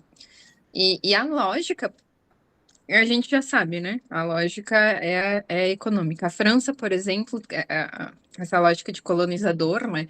Eles, enquanto eles tiverem dinheiro para importar o recurso, né, que eles podem, é assim que eles vão atuar, né? Enfim, aí num cenário de crise, aí sim, ok. Até mesmo a própria população, que lá é cultural, essa questão ambiental com as mínimas coisas, né? São chatos mesmo. Até a cultura da população é voltada para essa lógica, né? Existe um acrônimo que é MIMB, né? MIMB, que é o No in My Backyard, né? Que é não no meu... Not in My Backyard. Isso. Essa é a lógica. Não é... Por que tem essa questão no Not in My Backyard? É porque o sistema todo, ele precisa de muito insumo, ele precisa de muito recurso, ele precisa de muita coisa. E nesses países não se ataca o excesso de consumo, né? Não se ataca essa futilidade de consumir muito e tal. E isso demanda muito recurso. E toda a economia desses países, porque eles não consomem só para eles chegam neles e eles mandam para... Né? Enfim, A França não ganha dinheiro só com as coisas que o francês compra aí no comércio dentro do seu estado, ela vende todos os produtos que tem marca francesa, que tem designer francês, etc. Então, para manter esse consumo global tamanho, você precisa ter algum lugar onde você vai produzir, né? E não vai ser lá. Lá eles vão deixar o design. E por isso que agora o que está acontecendo no mundo é que, por exemplo, a China se apropriou disso. Eu acho que eles não contavam que a China ia se apropriar tão bem das tecnologias e ter um mercado tão forte e não tão dependente das decisões nesses países, né? Mas, enfim, isso é um assunto para outra hora, mas tem muito a ver com essa questão do não no meu quintal, né? Que é o que... Mas, assim, eu queria ver até que medida, Carol, depois a gente pode discutir nos outros dias, a Europa e aqueles que estão no centro das tomadas de decisão no mundo, até nos tratados internacionais muito fortes, né? Porque eles dominam a mente, né? E o modo de discutir as coisas, não o PIB, porque agora o PIB já está mais para o sul global. Se pegar a China e os outros países do sul global, os BRICS já dominam uma parte expressiva do PIB do mundo, né? Mas porque existe em vários setores da Europa e Estados Unidos, eles fazem uma extraterritorialidade do direito deles, das exigências. E a Europa está tentando fazer isso, né? Pode ser positivo, entende, Carol? É assim, o Brasil tem que seguir algumas leis para exportar para a Europa, né? Exigências e tal. Né? Como é que isso vai se... Porque depois a gente vai ver que o protocolo de Nagoya ele vai ter essa função de controlar, inclusive, o que fazem no outro território. Só que, como é um sistema de cooperação, ele é diferente do que a União Europeia faz, entende? A União Europeia é um lugar que estabelece as suas normas e impõe para os outros, né? O protocolo de Nagoya é um arranjo global, o maior número de países possíveis, e que vai estabelecer regras que se aplicam em outros territórios, né? Mas cada um vai ter que se adaptar. Depois a gente vai ver isso. João Pedro queria comentar alguma coisa. Sim.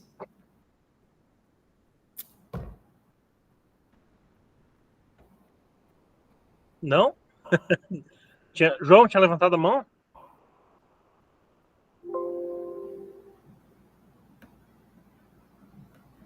Então acho que não.